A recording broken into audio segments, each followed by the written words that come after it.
Ouais. Ben, celle-là, c'est vrai elle est rentrée dans le mythe, en tout cas. Donc c'était un fameux après-match, il me semble.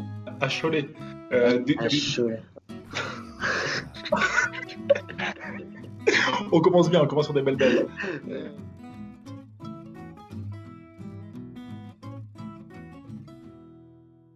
Ouais. Bah, c'est la fameuse saison où on a joué en honneur. Ouais, c'est ça. Ouais. Ah oui. Et on arrivait à Cholet, je me souviens, on perdait tous nos matchs.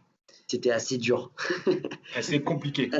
Et pour la petite anecdote aussi, ce match à Cholet où on arrive sans pharmacie. Je ne sais pas si tu te souviens. Ah oui, c'était une détresse. On arrive, on n'avait pas préparé de pharma, on avait dit taxer leur pharmacie. Donc déjà, on était sur des bonnes bases de... Même c'est une équipe qui descendait de Fédéral 3, donc autant dire qu'il y avait un petit gap de niveau. Ouais. Bon, autant dire que la première et la deuxième mi-temps a été compliquée, donc on a misé sur la troisième. Tu connais le vélo dans les quatre. Si je me souviens bien, lors de ce match-là, on était à 2 doigts du forfait.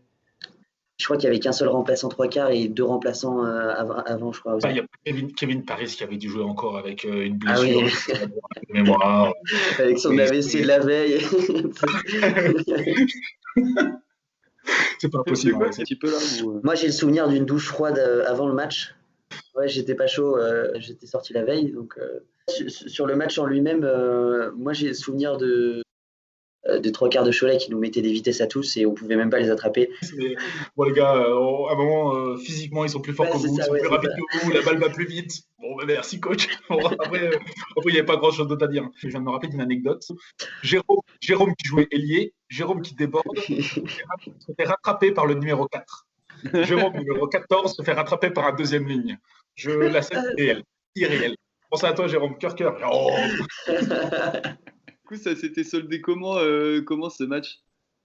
Beaucoup à pas beaucoup. Ouais, je pense. On a une super troisième mi-temps, mais l'avantage, c'est que l'équipe de Cholet avait le même principe que nous. Bon, ça s'appelait pas la PAV, je sais plus comment ils appelaient ça. Et ce qui est drôle aussi avec leur histoire de leur équivalent de pompe à vélo, c'est que déjà au match aller, on avait fait en sorte que notre pompe à vélo, qui de mémoire était Simon, et leur pompe à vélo, un gros pilier, un énorme pilier chauve avec une énorme barbe. Et on avait respecté la tradition du vélo, mais version Cholet et VSN, à savoir que les deux s'étaient embrassés. Déjà, c'est drôle d'avoir la scène de Simon qui s'est embrassé par un colosse qui fait 2 fois sa taille et 2 fois son poids. C'est toujours plaisant à voir. Et de mémoire, je sais plus, on est en train de discuter de qui va être la pompe à vélo. Ouais. Moi, je suis en train de discuter avec des gars de Cholet, machin, etc.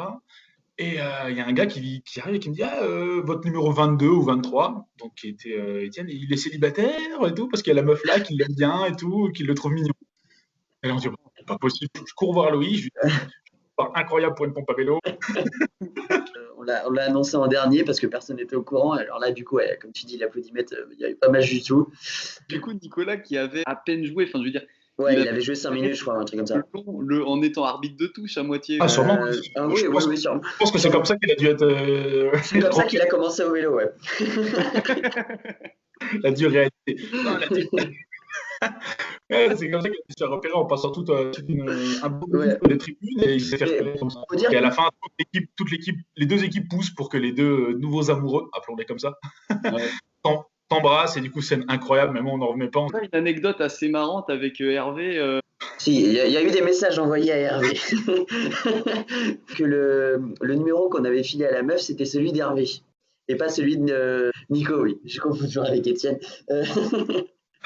Et du coup, elle avait envoyé quelques messages sur ce numéro et c'était Hervé qui avait pris les messages.